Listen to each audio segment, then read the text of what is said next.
Pemirsa, pada Februari lalu, Sumsel kembali mengalami inflasi. Namun inflasi yang terjadi terpantau rendah, bahkan salah satu daerah di Sumsel, yakni Kota Lubuk Linggau, menjadi daerah dengan inflasi terendah di Pulau Sumatera.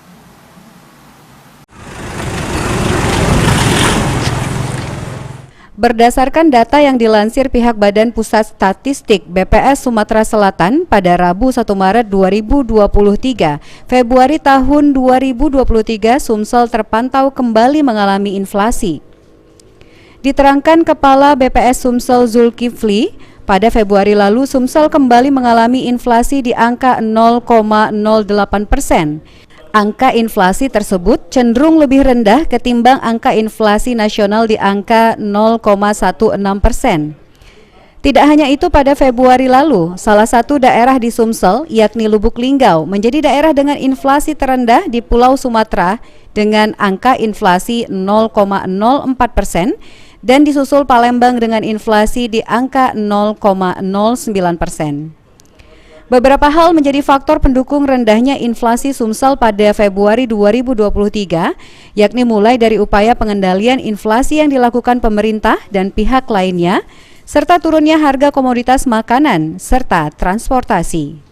Sampai dengan saat ini kita mengalami inflasi 0,08%, jadi gabungan dua kota antara Palembang dan Lubuk Linggau, di mana Palembang mengalami inflasi 0,09% dan Lubuk Linggau mengalami inflasi 0,04%, dan itu adalah inflasi terendah saat ini yang ada di Sumatera.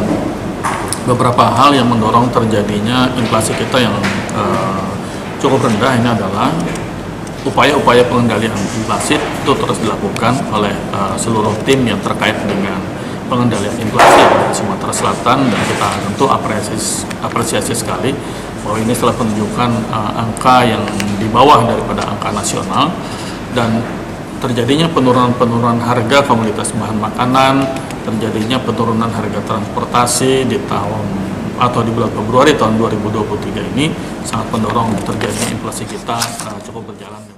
Sandi Pratama, PAL TV.